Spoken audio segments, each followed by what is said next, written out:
TVC, a TV do Correio da Manhã.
Olá, chegamos com o Correio Serrano na TV, seja muito bem-vindo. E é claro, a gente precisa te lembrar que você pode mandar para cá a sua sugestão de reportagem, sua reclamação, sua denúncia para os nossos canais que já estão aí na sua tela, TVC Correio da Manhã, @gmail.com. E tem nosso WhatsApp, a maneira mais simples e mais fácil de você entrar em contato conosco.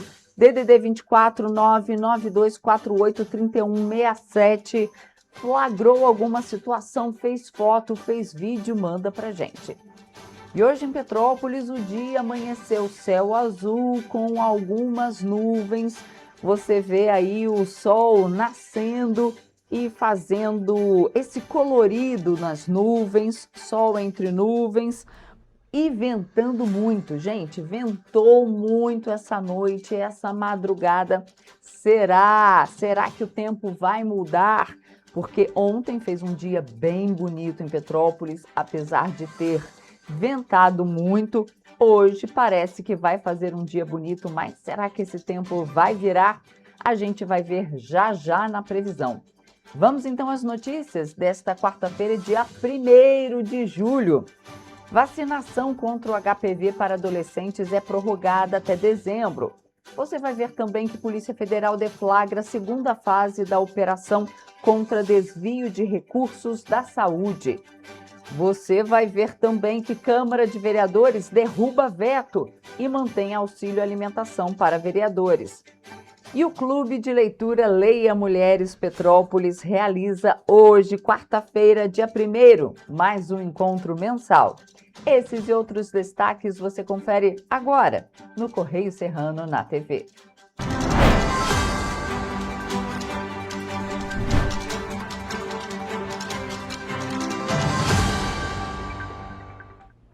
Começamos então essa edição com os destaques do nosso jornal impresso Correio da Manhã, edição do Rio de Janeiro. Vamos ver o que é destaque na nossa primeira página. Na linha vermelha, o surgimento da terceira via. Kassab entra na chapa de Caiado como vice e embaralha a corrida presidencial. Esse é um dos destaques da página 3 da coluna Magna Vita. Ainda a manchete da nossa primeira página: Senado convoca Augusto Lima para explicar caso Master na Bahia. Esquema dos consignados fantasmas será discutido na Comissão de Assuntos Econômicos, destaque da nossa página 7. Turismo no inverno aquece Rio de Janeiro. Não é só por lá, não. Aqui em Petrópolis também. E a reportagem de centro aqui, o centro da nossa primeira página: crise dos vídeos tira Michele do PL Mulher. Está na página 2, assinado pelo Paulo Capelli, página 4, assinado pelo Thales Faria, Correio Bastidores, e também é destaque da nossa página 6. Vamos agora para a nossa página 16, para o Petropolitano, ver o que é destaque por lá, porque a gente já começa falando do fuzuê que teve na 13 de maio em Petrópolis, na segunda-feira, feriado, no dia do Jogo do Brasil. Gente, aí depois as pessoas reclamam porque não pode ficar, os bares não podem ficar até tarde, mas tem algazarra. tem confusão, tem tumulto. Tá certo, tem que coibir. Então, teve uso de spray de pimenta, segundo o Batalhão de Polícia Militar, e uma reunião vai definir ações de segurança na 13 de maio. Caio, pode soltar, mas solta em tela cheia. Primeiro, o vídeo que deu origem a essa foto que está aqui da confusão generalizada na 13 de maio. Olha aí. Isso foi no Jogo do Brasil. Olha a confusão, o pessoal teve que sair correndo, a polícia teve que usar spray de pimenta. Essa confusão foi registrada durante o Jogo do Brasil na última segunda-feira.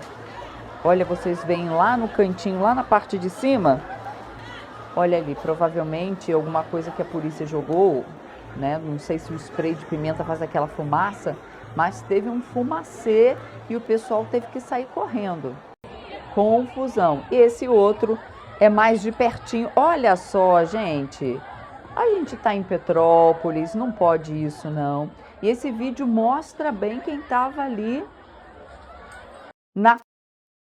Dá para a polícia reconhecer as pessoas. Eu vou ler um trechinho dessa reportagem aqui, porque apesar da confusão registrada durante a transmissão do último jogo da seleção brasileira, a Rua 13 de Maio, no centro de Petrópolis, voltará a ser interditada para veículos no próximo domingo, dia 5, quando o Brasil entra em campo pelas oitavas de final da Copa do Mundo. A informação foi confirmada pela SSOP, que é a Secretaria de Serviços, Segurança e Ordem Pública, que também anunciou uma nova reunião entre os órgãos envolvidos para revisar o planejamento operacional antes da partida. Em resposta ao Correio Petropolitano, a secretaria informou que a ocorrência registrada na segunda-feira foi atendida pela Polícia Militar e destacou que as forças de segurança vêm atuando de forma integrada na cidade. Segundo a Secretaria de Serviços e Ordem Pública, o reforço operacional foi implantado devido ao grande fluxo de pessoas nos fins de semana durante a Copa do Mundo, incluindo a interdição da 13 de maio para garantir maior segurança aos torcedores e melhor organização do trânsito. Gente, fato é que realmente interditar para o trânsito de veículos ali acaba sendo uma solução prudente, porque imagina uma confusão dessa e ainda circulando veículos, carros de passeio e ônibus por ali. Complicado, mas esse tipo de coisa, a polícia militar, a gente não pode deixar que Petrópolis vire qualquer cidade grande em que tem confusão toda hora.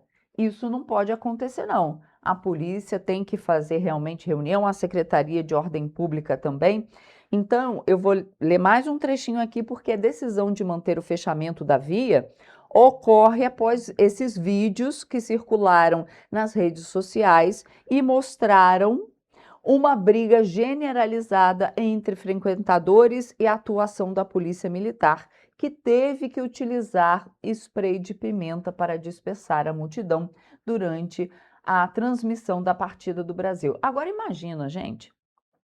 Imagina você tá lá com seu filho vendo o jogo, de repente sai uma briga generalizada dessa, sua criança tá ali no meio e a polícia tem que usar spray de pimenta para separar. Gente, e aí a SSOP, a Secretaria de Segurança e Ordem Pública, informou que antes do próximo jogo da seleção brasileira será realizada uma reunião entre os órgãos operacionais responsáveis pela segurança, trânsito e ordenamento urbano para avaliar o esquema adotado no último jogo e definir possíveis ajustes para a operação do domingo. A prefeitura, no entanto, confirmou que a interdição da 13 de maio será mantida, repetindo a estratégia utilizada na última partida. Ainda bem, né? Porque na última partida, na segunda-feira, era feriado. A gente sabe que o trânsito fica mais tranquilo. A próxima partida também é num domingo e começa ali no finalzinho do dia, então muitas pessoas elas assistem em casa, então não tem aquele trânsito muito forte, então dá para interditar. Mas realmente, gente, a gente não pode deixar a cidade de Petrópolis ter coisas assim desse jeito. Não pode. Agora, gente, a gente vai para a nossa página 17, porque por lá, olha só, Câmara derruba veto e vereadores terão auxílio alimentação. Texto ficou conhecido como PL Lagosta, em Nova Friburgo. É aquele caso do auxílio alimentação para os vereadores. Só que agora, volta aqui que eu vou trazer o caso inteirinho para você. Na semana passada, eu falei para vocês que tinha ido para a sanção do prefeito, o prefeito tinha vetado, mas ainda que os vereadores, o presidente da casa poderia sancionar. Vamos ver esse imbróglio todo? Porque olha só, o prefeito de Nova Friburgo, Johnny Michael, vetou esse projeto de lei que cria o auxílio alimentação de R$ 50 por dia útil para os vereadores do município. A proposta havia sido aprovada pela Câmara em maio e pode sim gerar um impacto anual estimado de cerca de R$ 277 mil aos cofres públicos. Vamos ver essa primeira reportagem do veto. Na justificativa do veto, a Prefeitura de Nova Friburgo argumenta que a Lei nº 193 de 2026, que criava o auxílio de R$ 50 por dia útil para os vereadores do município, contraria a Lei de Responsabilidade Fiscal. Segundo a Prefeitura, o município ultrapassou o limite prudencial de gastos com pessoal, situação que impede a criação de novas despesas dessa natureza. O governo municipal também apontou questionamentos relacionados à moralidade administrativa e ao impacto financeiro da concessão do benefício. O projeto foi aprovado em primeira e segunda discussão pela Câmara Municipal, com 11 votos favoráveis e 8 contrários. De autoria da mesa diretora, a proposta alterava a Lei Municipal número 4.996 de 2023, para estender aos parlamentares um benefício já concedido aos servidores do Legislativo. Durante a tramitação da proposta, a votação foi acompanhada por manifestações contrárias de parte do público presente no plenário, que reagiu com vaias à leitura da ementa. O texto também recebeu uma emenda aditiva determinando que os vereadores interessados do benefício apresentassem um requerimento formal para a adesão ao auxílio. Com o veto do prefeito, o projeto retorna à Câmara Municipal, que vai poder manter ou derrubar a decisão do Executivo em uma nova votação. E aí, como eu já havia falado, o que aconteceu? A Câmara derrubou o veto do prefeito. Pois é, foi numa votação apertada que a Câmara de Nova Friburgo derrubou o veto do prefeito Johnny Michael a esse projeto que cria auxílio alimentação de R$ 50 por dia útil para os vereadores. Gente, é um escárnio com a população de Nova Friburgo. O veto foi rejeitado por 11 votos a 9, ficou realmente apertado e, com isso, a proposta será promulgada pelo próprio Legislativo e, como diz lá no nosso impresso, esse PL, esse projeto de lei, ficou conhecido lá em Nova Friburgo como PL da Lagosta. Vamos conferir. O projeto, de autoria da mesa diretora, altera uma lei municipal para estender aos vereadores um benefício que já é concedido aos servidores da Câmara. Antes da votação em plenário, a Comissão de Constituição e Justiça emitiu parecer contrário ao veto, entendendo que o Legislativo tem autonomia administrativa, financeira e orçamentária para instituir a medida.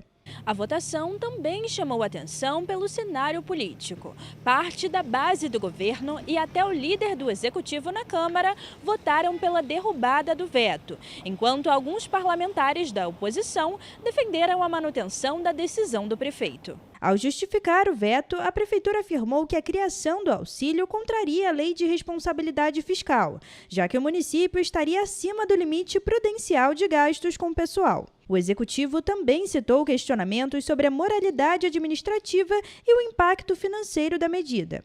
Durante a tramitação, o projeto foi alvo de protestos de parte do público presente nas sessões e recebeu uma emenda que determina que os vereadores interessados no benefício deverão solicitar formalmente a adesão ao auxílio. Pois é, gente, eu falei para vocês que isso poderia acontecer, né?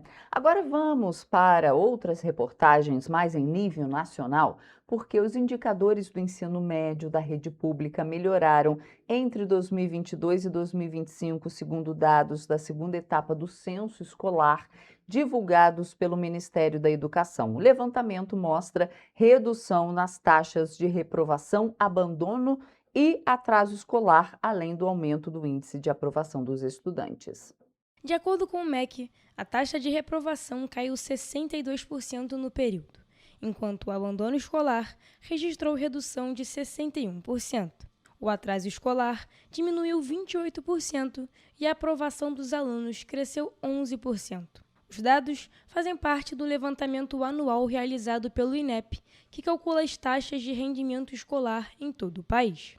O Ministério atribuiu a melhora dos indicadores à implementação de políticas públicas adotadas desde 2023, como o Compromisso Nacional Criança Alfabetizada, o Programa Escola em Tempo Integral, a Estratégia Nacional de Escolas Conectadas e o PED-6, criado em 2024 para estimular a permanência dos estudantes no ensino médio. Os dados também mostram que mais jovens estão permanecendo na escola. Entre 2022 e 2025, a taxa de não retorno ao ensino médio caiu 28%, o que, segundo o INEP, evitou que cerca de 250 mil estudantes deixassem a educação básica. O MEC destaca ainda que o programa PED-6 já beneficiou 7 milhões e 200 mil estudantes desde sua criação. A iniciativa oferece incentivos financeiros para alunos que mantêm a frequência escolar, são aprovados, concluem o ensino médio e participam do Enem. Outras ações também contribuíram para os resultados. O índice de alfabetização das crianças subiu de 36% em 2021 para 66% em 2025. Já as matrículas em escolas de tempo integral passaram de 15,1% para 25,8%, alcançando 8.800.000 estudantes e cumprindo pela primeira vez a meta prevista no Plano Nacional de Educação. A Estratégia Nacional de Escolas Conectadas também ampliou o acesso à internet nas escolas públicas. O número de unidades com conexão cresceu 43,7% entre 2023 e 2025, passando de 66.800 para 100 mil escolas. No período, mais de 3 bilhões de reais foram investidos na modernização da infraestrutura tecnológica. O Enem também apresentou avanços. As inscrições de concluintes da rede pública aumentaram 46% entre 2022 e 2025. Já a partir de 2026, o exame também passa a ser utilizado como instrumento para avaliar a qualidade do ensino médio brasileiro, o que amplia o acompanhamento das políticas educacionais. E a gente vai fazer agora um rápido intervalo, não saia daí porque a gente volta já.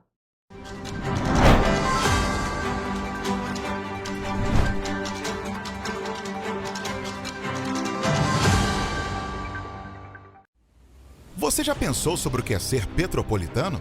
Ser petropolitano é viver a história e viver na história. É tratar Dom Pedro II e a Princesa Isabel como vizinhos, ter uma natureza incomparável e ter um ar serrano que os turistas adoram. É também, às vezes, ter todas as estações do ano em um só dia. Ser petropolitano é se emocionar com os corais e marchar com as bandas marciais. É enfrentar o trânsito na subida da serra e reclamar do pedágio. É comemorar os gols e, às vezes, sofrer pelo serrano. Ser petropolitano é ser resiliente, ser solidário. Ser petropolitano é amar esta cidade imperial, na qual nascemos ou escolhemos para viver. Correio Petropolitano, o jornal que tem no seu nome o orgulho de ser petropolitano.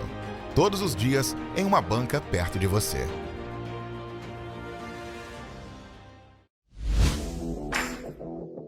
Para ter mais qualidade de vida, conte com a maior rede de academias de Petrópolis.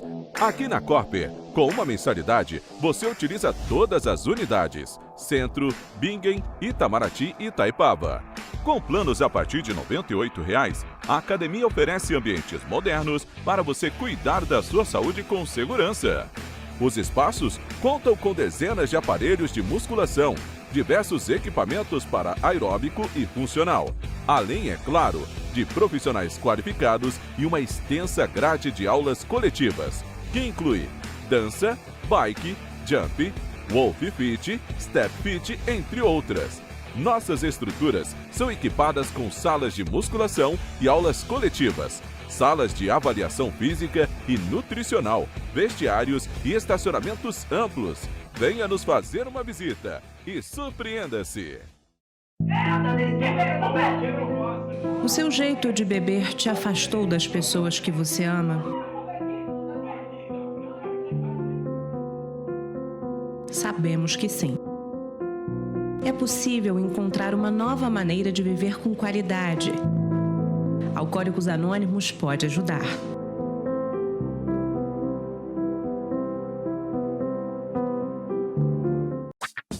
Enquanto você pensa que poderia ganhar igual aos homens, a Alerj faz. As leis que você precisa, a Alerj faz. Baixe o aplicativo da Alerj e conheça seus direitos. Petrópolis, uma cidade histórica, que agora tem um novo ponto de conexão. O Correio Petropolitano se renovou e leva o que de mais importante acontece na cidade, de maneira mais ágil e acessível. Acesse as notícias de Petrópolis de maneira rápida e prática, onde quer que você esteja. Fique por dentro dos acontecimentos da cidade, da política, da cultura e muito mais. Correio Petropolitano. A informação de qualidade a um clique de distância. Acesse www.correiopetropolitano.com.br.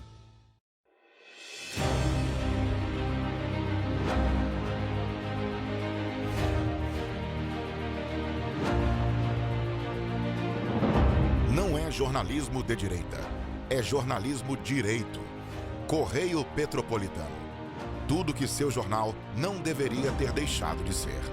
Todos os dias, em uma banca perto de você.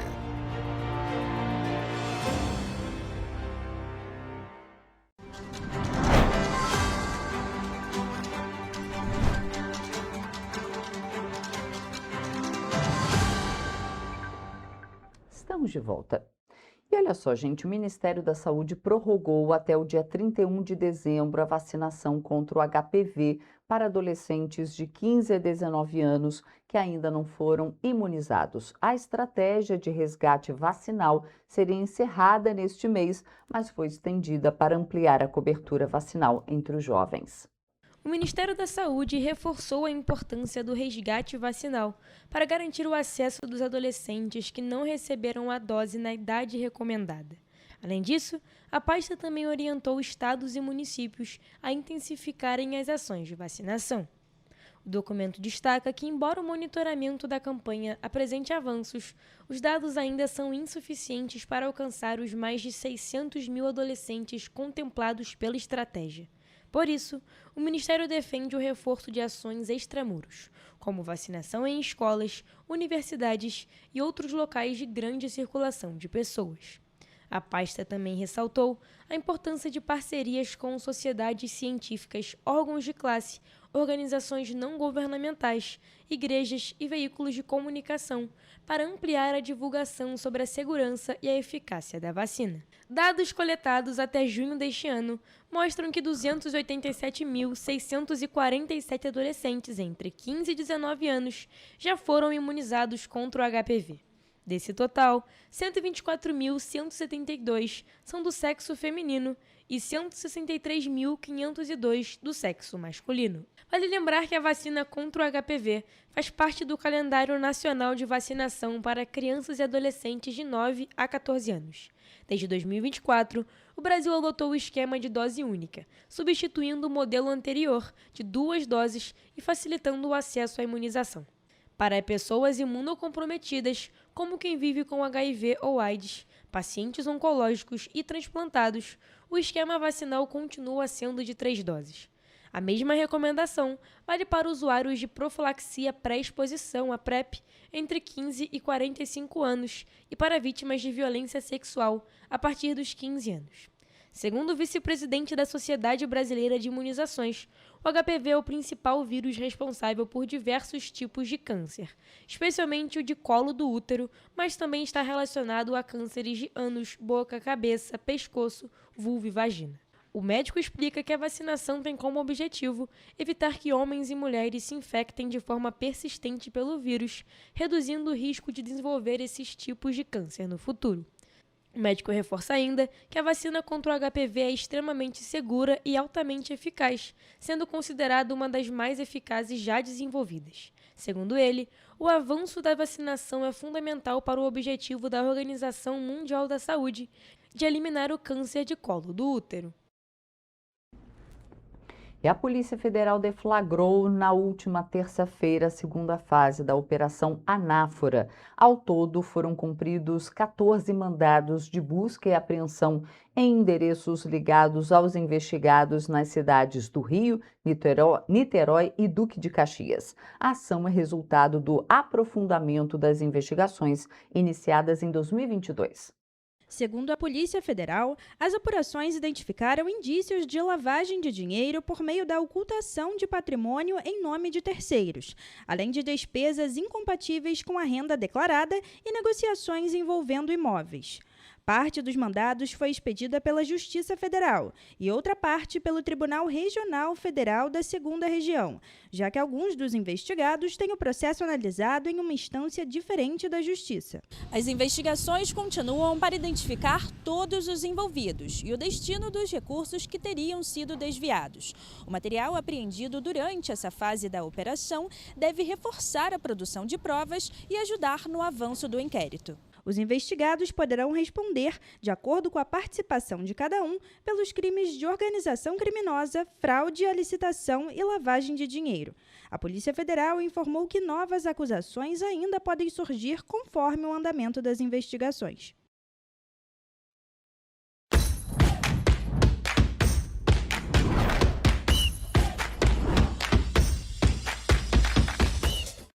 Começamos agora mais uma edição do Correio Esportivo, um momento de focar em esportes aqui na TV Correio da Manhã. E é claro, na edição de hoje vamos falar de muita Copa do Mundo. E o sonho do Hexa segue vivo para o Brasil na Copa do Mundo de 2026. Nesta segunda-feira, a seleção brasileira venceu o Japão por 2-1 em Houston, nos Estados Unidos, pelos 16avos de final. Após um primeiro tempo marcado por nervosismo, erros de passe, como que resultou no gol japonês, e controle do adversário, a equipe de Carlo Ancelotti conseguiu pressionar os Samurais Azuis na etapa final e ter a paciência necessária nos acréscimos para isso ser recompensado com um gol dramático do atacante Gabriel Martinelli, que saiu do banco de reservas para decidir a classificação. Hugo, é claro, muito feliz com essa classificação, não tem como, afinal a gente passou, mas deu um pouquinho de nervoso. Sem dúvida nenhuma, Toledo. A gente teve muita coisa acontecendo nesse jogo, uma quebra de expectativa geral na hora daquele gol do Japão. E depois a gente teve o quê? O brilho do nosso técnico, finalmente o nosso brilho do técnico, que muitas das vezes aparecia e não aparecia, mas agora essa é uma vitória que a gente tem que colocar realmente na conta do Carlo Ancelotti. E já teve aquele tweet marcante que todo mundo já viu. Eu não teria colocado o Martinelli e eu teria tirado o Casemiro para o início do segundo tempo. Por isso que o Carlo Ancelotti é o técnico da seleção brasileira, por isso que ele tem Champions League e por isso que a gente está trabalhando aqui, né, Toledo? Porque o cara é gênio mesmo, muito inteligente e fez o que muita gente não faria e conseguiu superar a expectativa de todo mundo. Exatamente, o Casemiro fez um péssimo primeiro tempo, teve uma participação ali junto com o Danilo no gol japonês aos 30 minutos do primeiro tempo. Tomou amarelo. Tomou um amarelo também, que tinha que tomar também, senão provavelmente teria saído do gol do time do Japão também. Mas aí, Carlo Ancelotti confiou nele, Casemiro foi lá e foi muito decisivo e fez o gol do empate. E depois o Martinelli, uma substituição que ninguém esperava, afinal foi uma posição que ele não desempenha muito e muito menos no Arsenal. Foi lá e fez aquele atacante ali um pouquinho pela esquerda, ele mais um ponta bem agudo mesmo. Foi lá e fez o gol da virada também, com um passe fenomenal do Bruno Guimarães, pra mim, o melhor da partida. Para mim também, um dos melhores em campos, o melhor em campo, principal destaque, o maestro do nosso meio campo, que se por um lado o Casemiro fez um primeiro tempo muito ruim, o Bruno Guimarães já vinha bem desde o primeiro tempo, mas o que ele faz no segundo tempo é realmente uma coisa impressionante. E já tem 4 assistências nessa Copa, o principal garçom dessa competição. Então, assim, a gente tem que valorizar muito o Bruno Guimarães, valorizar muito o que ele está fazendo, porque está sendo uma situação muito positiva para a gente, Toledo. E a gente também tem uns outros pontos que a gente tem que falar, inclusive do Casemiro, que é o milagre que o goleiro Suzuki fez naquela cabeçada no início do segundo tempo, porque, assim, foi uma coisa impressionante, né, Toledo? O Suzuki brilhou naquele lance ali do Casemiro, que ia fazer 2 gols na partida, e também naquele gol que ia ser o gol da Copa do Vinícius Júnior. Ia ser um tremendo de um golaço do Vinícius Júnior, dá uma caneta dominando já, e, cara, ia ser um gol absurdo. O Ryan, depois, inclusive, desse quase gol, ele fica em êxtase ali, porque ele não estava esperando. Era para ser um golaço, o gol da Copa, ia ser um gol muito lindo, pena que não saiu. Exatamente. Mas aí, já que aproveitando que a gente está falando desses jogadores especificamente, vamos falar do time do Brasil inteiro, manter o nosso costume, dar as notinhas para os nossos jogadores. O Alisson, eu acho que fez aquela partida nota 6,5, defendeu uma bola ou outra, mas no gol do Brasil acabou não defendendo. O gol do Japão, na realidade, acabou não defendendo. Não tinha muito o que fazer, mas aquele negócio. A gente também espera de vez em quando um milagre do nosso goleiro. A gente tem. O goleiro, ele tá ali para ser o salvador da pátria, principalmente nesse caso, mas não foi o caso nesse gol, infelizmente. Poderia ter defendido, mas não aconteceu e também tá tudo bem. Exatamente, aquela nota 6,5, ainda bem que a gente saiu classificado. Exato. Depois a gente já tem aqui um ponto negativo dessa partida, que foi o Danilo, que aí ele falhou feio realmente no lance lá do gol. Forçou um passe que não fazia nem sentido ele forçar, então dou uma nota 5 pro Danilo. Também vou nessa média aí. Acho que eu daria um 5,5, porque no segundo tempo ele foi muito bem e muito forte também, né? Se recuperou no segundo tempo. Exatamente. A nossa dupla de zaga fez mais uma boa partida, Marquinhos e Gabriel Magalhães, que a gente até tomou um gol, mas depois não aconteceu praticamente nada. A gente conseguiu fazer realmente uma fortaleza ali. Acho que o Gabriel Magalhães, inclusive, poderia ter ido um pouco melhor no lance do gol, mas também nada absurdo. Não acho que foi falha dele. E ele deu assistência do gol, foi muito bem ofensivamente, né? Então daria uma nota 7 pro nosso Marquinhos e 7,5 pro Gabriel Magalhães. Concordo plenamente. E aí a gente tem o correto Douglas Santos, mais uma boa partida dele. Eu iria com 6,5 para manter a média dele ali. Também nunca se destacou tão positivamente e negativamente, nem se fala. Nunca fez nada de errado ainda. Exatamente. Aí depois a gente tem o Bruno Guimarães, nosso craque da partida, né? Para mim é nota 8,5 para ele. Perfeito. Uma boa partida, muito dominante. Foi com certeza o pilar desse meio de campo. Aí a gente tem o Casemiro, que fez um primeiro tempo muito ruim, no segundo tempo que o gol salvou. Aí eu acho que daria uma nota 6 no máximo.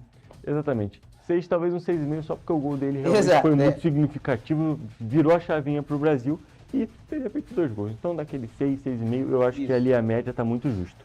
O Paquetá, para mim, não fez uma boa partida, realmente foi um dos pontos negativos do Brasil e foi justamente quando ele saiu que aí o time conseguiu jogar melhor. Então daria aquela notinha 5,5 na realidade para ele, eu iria com 5,5. Que é uma nota justa. Não foi um ponto negativo do Brasil no sentido de jogar muito mal, mas também estava longe de jogar bem. Perfeito. Aí a gente vai para o ataque, que a gente tem na direita o Ryan, que foi uma partida de altos e baixos, né? Foi muito importante no gol da virada, fazendo aquela pressão pós-perda, mas participou bastante do jogo também e teve hora que sumiu. Eu acho que eu daria um 6,5. Exatamente, o Ryan foi uma partida realmente que eu diria que é parecido com a partida do Casemiro. Fez aquele primeiro tempo muito protocolar, porque o Danilo estava ocupando ali o espaço na ponta direita e não estava ocupando bem, e ele estava ali preso no meio. Mais pela esquerda, exatamente, né? O Brasil estava completamente torto no primeiro tempo, e o Ryan estava meio preso ali entre os zagueiros do Japão. Então ele estava fazendo aquela partida bem sumida, bem negativa nesse sentido. Mas aí depois, no segundo tempo, ele vai dar amplitude pela direita e ele vira um dos grandes criadores de jogadas do Brasil. Ele cria pelo menos 4 jogadas importantes, inclusive o lance do Vinícius Júnior, aquela jogada, é uma virada de bola do próprio Ryan. Então eu diria que assim, uma nota 6,5, 7, eu acho que é uma nota justa para ele, que foi muito bom no segundo tempo. Primeiro tempo bem negativo, segundo tempo bem positivo. Exato. Aí a gente tem Vinícius Júnior na esquerda, não participou de nenhum gol, mas foi uma partida muito boa também. Eu acho que eu iria com 7. Também nota 7, talvez um 7,5. Não vou dar 7,5, na realidade eu vou dar 7,5 só porque ele quase fez um golaço. tirando isso, Esse foi uma gol tinha que partida ter boa, saído, né? tinha que ter saído, foi muito bom. E a gente tem o Matheus Cunha, que aí eu acho que ele não fez uma partida boa realmente, porque mesma situação do Ryan, estava muito preso ali entre os zagueiros, mas aí no segundo tempo, na hora que ele recua um pouco, joga ali de meia, consegue equilibrar mais Exato. um pouquinho. Jogar Partida com- 6,5 para mim. Perfeito, 6,5 também. Muito difícil jogar com 3 zagueiros ali enchendo o saco dele, deve ser muito difícil. Aí a gente tem o Endrick, que entrou, não fez uma partida tão boa, na minha opinião. Acho que eu iria com 5,5 também. 5,5 porque realmente ele não está aproveitando as chances que o Ancelotti está dando. A gente sempre cobrou as chances do Ancelotti e agora que ele está tendo, ele não está aproveitando, não está sendo um grande jogador e aquele grande jogador decisivo que a gente estava esperando. Aí depois a gente tem o Fabinho e o Danilo Santos, que esse Esse eu daqui acho que não dá nem para dar nota. Dá pra dar nota. E depois o Gabriel Martinelli, que aí para mim é nota 7, que entrou bem, fez uma função que ele normalmente não faz, como você Exato. disse, e conseguiu fazer o gol, então... Acho que eu daria um A 7,5 gente dá um 7,5 só porque ele pela fez gol. importância do gol. O Brasil ganhou, então a gente vai dar 7,5 para ele, Exatamente. muito positivo. Martinelli foi o nosso herói da classificação, que poderia ter sido com muita emoção, como a gente viu os outros jogos dessa fase. E é claro, gente, para a gente falar do jogo do Brasil, a gente teve o fim da fase de grupos. E é claro, outros times se classificaram, outros 31 times se classificaram para essa fase. Então a gente vai falar um pouquinho agora sobre os confrontos que nós vamos ter e, é claro, sobre os outros 3 jogos e os 3 classificados que já tivemos nessa fase de 16avos de final. Toledo, a gente tem que falar aqui, nosso primeiro jogo que a gente está acompanhando a tabelinha aqui, já é a primeira zebra, e que zebraça, né, Toledo?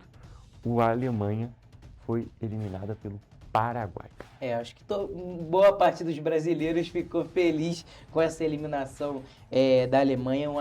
Mais uma eliminação muito precoce na competição. Desde o 7-1, eles assinaram um pacto lá e agora, desde que 2014, não estão indo bem na competição. 2018 foram eliminados na fase de grupos, 2022 também e agora nos 16avos de final. Exatamente, eles não chegam nas oitavas de final já tem 12 anos, até a próxima Copa vão ser 16, então assim, é algo muito notório, principalmente para a seleção que teoricamente é a segunda maior seleção da história do futebol, né, Felipe? A gente tem que destacar que a nossa situação como Brasil não está boa, a dos alemães está pior nesse momento. Mas falando do jogo, a gente tem que falar aqui, partida muito boa de se assistir, porque foi futebol europeu contra Libertadores no seu estado puro. Vários jogadores que a gente vê jogando aqui no Brasil. E o destaque da partida... Matias Galarza, jogador que saiu do Vasco, saiu chutado do Vasco, jogando muito mal e brilhou muito contra esse time da Alemanha. Estava no campo inteiro Ele e ainda deu a bateu caneta pênalti. no Musiala, muito linda. Exatamente. E ainda bate um dos pênaltis lá que eu falei, tá com carinha de que vai perder. Porque foi bem na partida, né? Tem essa história. E depois, com muita emoção, a gente teve ali um 4-3. Eu vou ser muito sincero, eu achei que o jogo tinha acabado na segunda defesa do goleiro do Paraguai. Aí depois o Neuer apareceu, mas assim, muita emoção. Eu pensei que o Paraguai ia pipocar. Exatamente. Pensei que ia pipocar. E no final das contas, o Paraguai venceu por 4-3 ali nos pênaltis. Uma vitória muito significativa para a história do Paraguai. A primeira derrota da Alemanha em decisões de pênalti na história da Copa do Mundo. Então, assim, é um jogo que vai ficar na história desses dois países, sem a menor dúvida. E o Paraguai vai jogar contra uma outra pedreira, né, Felipe? Porque... Paraguai, eu acho que se o Paraguai não chegar na final, é crise. Porque tá numa sequência que pode pegar as melhores seleções do mundo. Exatamente, porque no próximo jogo eles vão jogar contra o vitorioso, a seleção vitoriosa entre França e Suécia. É claro, a França é muito favorita, mas agora eu já estou na esperança dessa zebrinha. Sempre, claro, tem a chance de zebra, mas é claro, a França é muito superior nessa partida e tem tudo para se classificar. Exatamente. Aí agora a gente vai falar do primeiro confronto que já está definido dessa fase, que a gente teve África do Sul e Canadá, 1-0 para o Canadá. Jogo muito movimentado, mas nivelado embaixo. Exatamente. Dramático, inclusive, essa eliminação da África do Sul, que surpreendeu todo mundo passando para os 16avos e quase que foi justamente para as oitavas de final, que vai jogar contra o Marrocos, que eliminou também de maneira dramática a Holanda nos pênaltis, na pior cobrança de pênalti já vista, porque assim, os caras erraram demais. Ninguém o negócio ganhar, inacreditável, parecia, né? Foi 3-2 nas cobranças de pênalti. E agora falando dos confrontos que ainda não aconteceram, que a gente tem muitos, antes de falar, é claro, aqui do nosso Brasil, que é justamente o confronto entre Portugal e Croácia. É um bom jogo, bem interessante. Cristiano Ronaldo contra Modric, né? Os dois veteranos. Mas eu acho que Portugal tem tudo para passar também. Exatamente. É aquele negócio, Croácia já não é mais a mesma e Portugal tem uma seleção muito mais qualificada do que já teve. Exatamente. Depois a gente tem Espanha e Áustria, também. Espanha ampla favorita, mas a Áustria sempre é pedrinha no sapato de todas as seleções. Exato. Inclusive já eliminou a França de outras competições. Não, e a Espanha também tem a chancezinha de decepcionar, porque é um time muito dependente, tanto do Nico Williams, que agora está machucado, e também do Lamine Yamal, que é uma seleção muito dependente dos pontos. Se não tem eles dois, é uma seleção totalmente diferente. Exatamente. Inclusive, vale destacar que o Yamal está voltando de lesão e nessa Copa ainda não fez nenhum bom jogo. Exato. Não jogou mal nenhum deles, mas também não brilhou. Depois a gente tem Estados Unidos e Bósnia, os donos da casa, né? Porque apesar da Copa ter 3 sedes, ela é basicamente jogada nos Estados Unidos. Vai ser um jogo ataque contra defesa esse Exatamente. Para mim vai ser uma classificação tranquila dos Estados Unidos. Depois, Bélgica e Senegal, 2 classificações culposas nesse daqui, vou ser muito sincero, principalmente a da Bélgica. E aqui, eu sinceramente acho que vai dar Senegal. Concordo plenamente, eu acho que o Senegal é um time muito mais organizado que esse da Bélgica, que é desorganizado há muito tempo, né? Exatamente, desde aquela vez que eliminou o Brasil, nunca mais jogaram futebol. A nossa vez a gente dá azar, tanto com a Bélgica quanto com a Croácia. Depois, é claro, o nosso jogo do Brasil, que vai ser disputado, né, às oitavas de final contra o time que sai vitorioso do confronto entre Costa do Marfim e Noruega. Um dos grandes jogos dessa fase, Toledo. Destacar isso aqui porque são dois times que atacam muito bem. Os dois têm alguns problemas defensivos, mas são seleções muito concisas. Aquele jogo que pode ser um 3-3, pode ser um jogo muito movimentado em termos de gols. E exatamente, a gente fica na expectativa justamente porque vai ser nosso adversário. Aí a gente tem México e Equador, um jogo entre americanos, né? Um jogo muito bom também. O Equador, eu acho que tem tudo para passar, mas o México é um time que foi muito bem nessa fase de grupo. Exatamente, um dos poucos times que passou com 3 vitórias, então eu acho que a gente não pode dar mole e botar o México como uma seleção desacreditada. Com certeza. A gente tem Inglaterra e República Democrática do Congo. Inglaterra que está decepcionando um pouquinho também. Eu acho que o Congo tem uma chancezinha de passar.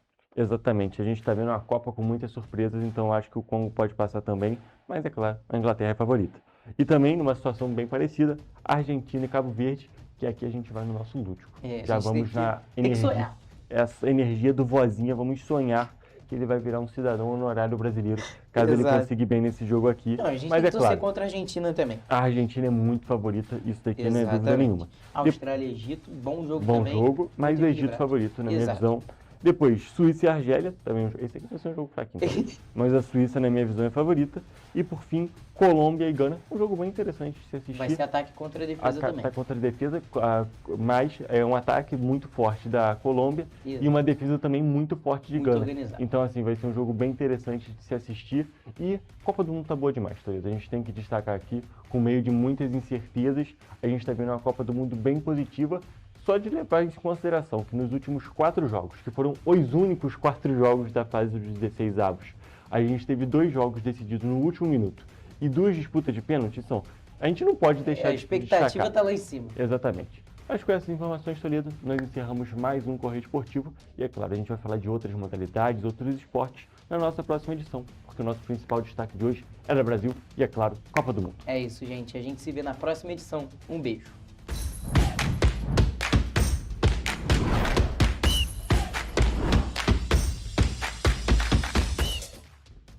E a gente faz agora um rápido intervalo e volta já.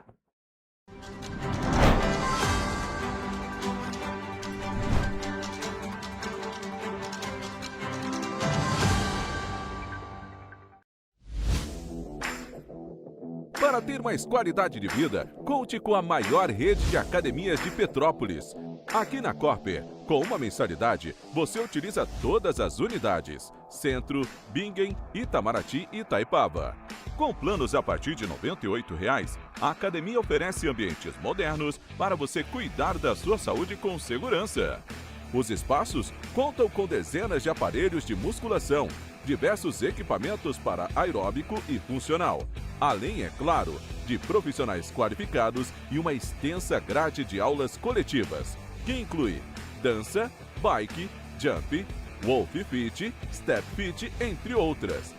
Nossas estruturas são equipadas com salas de musculação e aulas coletivas, salas de avaliação física e nutricional, vestiários e estacionamentos amplos. Venha nos fazer uma visita e surpreenda-se!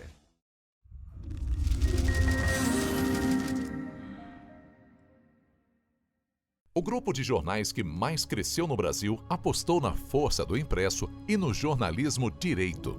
Em setembro de 2025, o Grupo Correio da Manhã completa 6 anos de uma trajetória marcada por coragem, compromisso e credibilidade. Resgatamos a história do jornal mais importante do Brasil no século XX e hoje somos protagonistas da nossa história no século XXI. Acreditamos na responsabilidade de colocar a informação correta no papel. Enquanto o mundo digital muda a cada segundo, o jornal impresso permanece como referência de verdade e confiabilidade. Contamos com 4 parques gráficos próprios, no Grande Rio, em Volta Redonda, no Núcleo Bandeirante e em Areal.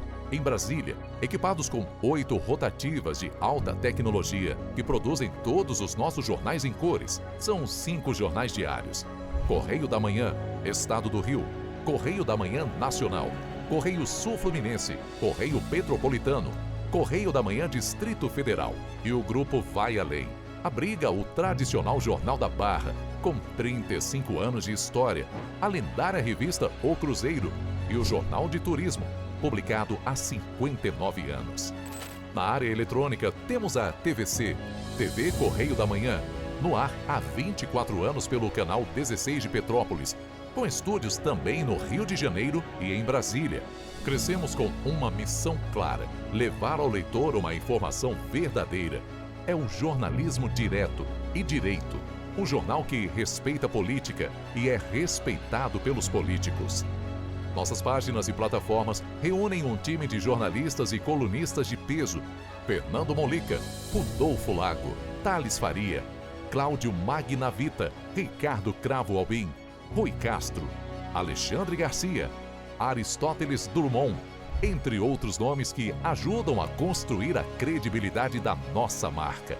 São 4 redações integradas e um conteúdo cada vez mais ampliado no meio digital. Grupo Correio da Manhã. Informação com tanta credibilidade que é impressa todos os dias.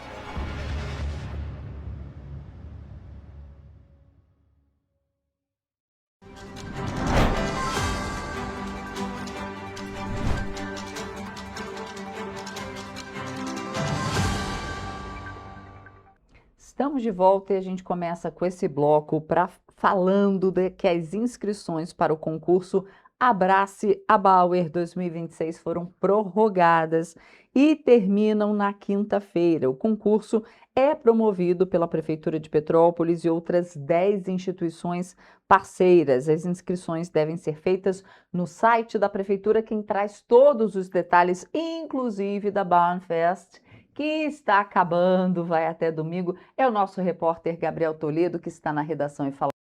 Bom dia, Toledo.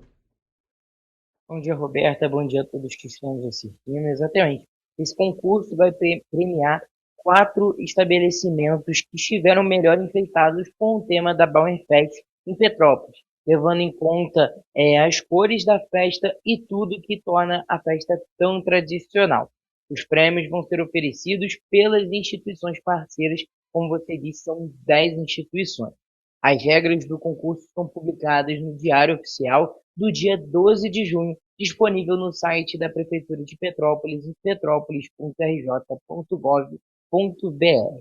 A votação popular, que é a fase eliminatória, acontece pelo story do Instagram da Secretaria de Turismo de Petrópolis, em @turismo.petrópolis, no dia 3 de julho. Os vencedores do voto popular passam por uma avaliação da comissão julgadora do evento, formada por integrantes da Secretaria de Turismo e das instituições parceiras. O resultado final vai ser divulgado no dia 5 de julho. E como você disse, a Bauernfest está acaba no próximo domingo, dia 5 de julho, e nesse dia também tem o Jogo do Brasil marcado para as 5 horas da tarde, e lá na Bauernfest também vai ter o telão mais uma vez para despedir, Despedir da Bauernfest. Volto com você, Roberto. Toledo, muito obrigada pelas suas informações. Bom trabalho para você. E a gente continua o nosso jornal aqui. Olha só, gente. O governo do estado do Rio autorizou na última semana o repasse de 45 milhões e 500 mil reais do Fundo Especial da LERJ, Assembleia Legislativa, para os municípios que decretaram situação de calamidade pública devido aos impactos das chuvas de 2026. A gente falou rapidamente sobre isso ontem. Ao todo, 26 cidades, incluindo Nova Friburgo, Petrópolis, Teresópolis, Santa Maria Madalena e Bom Jardim, todos esses municípios da região serrana vão receber cerca de 1.750.000 reais cada. Segundo o texto aprovado da Assembleia Legislativa do Estado do Rio, os recursos vão ser destinados às cidades que decretaram situação de emergência ou estado de calamidade reconhecido pelos governos estadual e federal até o dia 19 de julho deste ano. Com a sanção, o auxílio vai chegar aos municípios contemplados e deverá ser utilizado obrigatoriamente em ações emergenciais de assistência social, saúde e infraestrutura urbana e rural, não podendo ser gasto em outro interesse. O texto também prevê que a fiscalização ficará por conta do Tribunal de Contas do Estado do Rio de Janeiro, sem prejuízo do controle interno dos municípios e da fiscalização exercida pela LERJ. A lei estabelece ainda que as cidades deverão encaminhar ao TCE, no prazo de até 180 dias, um relatório da aplicação dos valores recebidos, acompanhado da documentação comprobatória das despesas realizadas e da indicação das ações emergenciais executadas. Em relação ao encaminhamento de relatório ao TCE, o governador desembargador Ricardo Couto vetou parcialmente o projeto, apontando que tal medida pode infringir a autonomia administrativa e a reserva de iniciativa do órgão, para dispor sobre as normas que tratem da organização, estrutura interna, funcionamento ou exercício do poder fiscalizatório do mesmo. No total, 26 municípios vão receber os recursos, sendo Nova Friburgo, Petrópolis, Teresópolis, Santa Maria Madalena e Bom Jardim da região serrana. A medida aprovada na LERJ e sancionada pelo Estado tem caráter emergencial e visa garantir um apoio financeiro para ações de reconstrução e restabelecimento de serviços essenciais.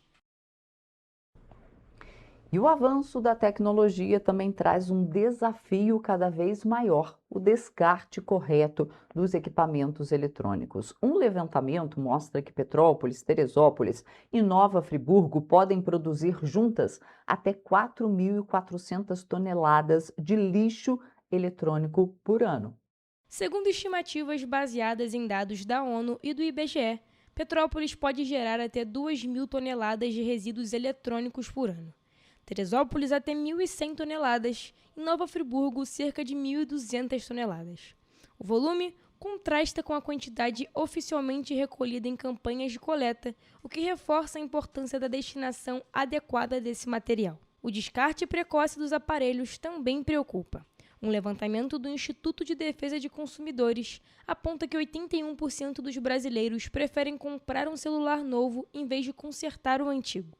Além disso, o estudo mostra que mais da metade dos smartphones apresentam defeitos antes de completar 3 anos de uso, cenário associado à obsolescência programada e à dificuldade de acesso a peças de reposição. Especialistas alertam que organizar notas fiscais, acompanhar garantias e priorizar o reparo dos equipamentos pode ajudar a prolongar a vida útil dos produtos, o que reduz, assim, os gastos dos consumidores e a produção de lixo eletrônico. Vale destacar que o descarte deve ser feito em pontos de coleta especializados, evitando impactos ao meio ambiente.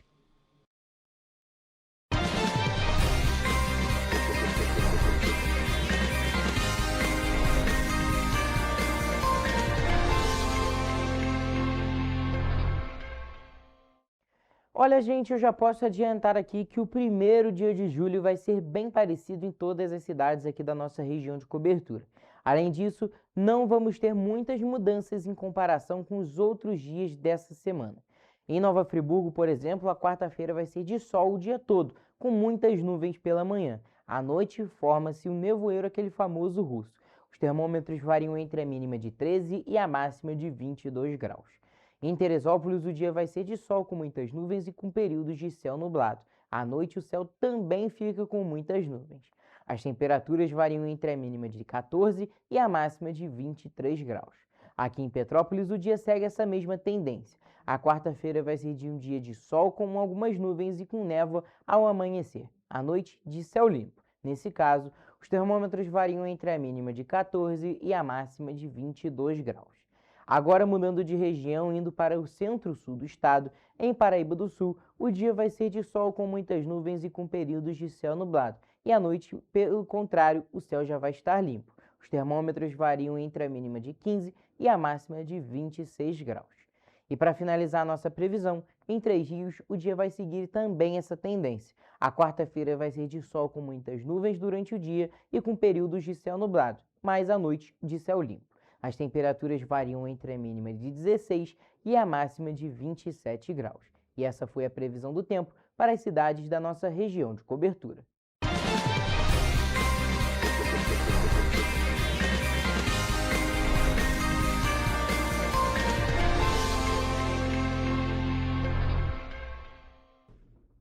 E o Clube de Leitura Leia Mulheres Petrópolis realiza hoje, quarta-feira, dia 1º, mais um encontro mensal. Desta vez, a obra escolhida é A Contagem dos Sonhos, romance de uma escritora nigeriana que reúne a história de 4 mulheres e provoca reflexões sobre amor, desejos, escolhas e identidades. Premiada e reconhecida mundialmente, a escritora Chimamanda volta ao romance com uma narrativa que acompanha 4 personagens femininas em diferentes momentos da vida. Entre relacionamentos, saudades e recomeços, a autora convida o leitor a refletir sobre felicidade, autoconhecimento e os caminhos que moldam a existência. A Chimamanda ela faz uma leitura muito leve. Então, apesar de ser um livro com muitas páginas, né, mais de 400 páginas, ela costuma ter uma mão boa para a escrita, então não se aflijam, mas tem que ler muito, não. E assim, a literatura, é sempre bom a gente pensar que a contracapa diz pra gente uma coisa, ou a sinopse vai dizer pra gente uma coisa, mas a gente vai descobrir muitas outras coisas aqui dentro. O encontro será aberto ao público e vai além da leitura da obra. A proposta é criar um espaço para trocar ideias, incentivar a leitura e dar visibilidade às escritoras, reunindo pessoas interessadas em compartilhar diferentes interpretações do livro. A reunião vai acontecer de forma online, pelo Google Meet, a partir das 7 horas da noite, com mediação da Linda Feitosa e Drica Madeira. Para participar, basta solicitar o link de acesso pelas redes sociais do Leia Mulheres Petrópolis. Já que a gente está num momento onde o Brasil se organiza como um país que lê menos do que já leu, mas dentro desse universo são as mulheres e as mulheres periféricas que leem mais. Então, assim, é bom a gente olhar com esse cuidado os nossos encontros ordinários. Então, a nossa escolha foi uma escolha muito sagaz de colocar a Chimamanda no mês de julho. Presente em Petrópolis desde 2016, o coletivo integra um movimento internacional que incentiva a leitura de obras escritas por mulheres. E um dos diferenciais é que a participação não depende da leitura completa do livro, tornando os encontros um espaço aberto para o diálogo, a descoberta de novas autoras e o incentivo à leitura. O Brasil e o mundo podem se encontrar no Leia Mulheres Petrópolis na primeira quarta-feira do mês, às 7 horas da noite. Se você quiser, é só mandar uma mensagem pelo nosso direct lá no Instagram, Leia Mulheres Petrópolis, e a gente te manda o link para você participar com a gente. Tá aí, tá feito o convite. É hoje, viu? E a gente vai ficando por aqui. Uma ótima quarta-feira para você. E amanhã estou de volta ao vivo às 7h30 da manhã. E é claro, eu espero você. Tchau.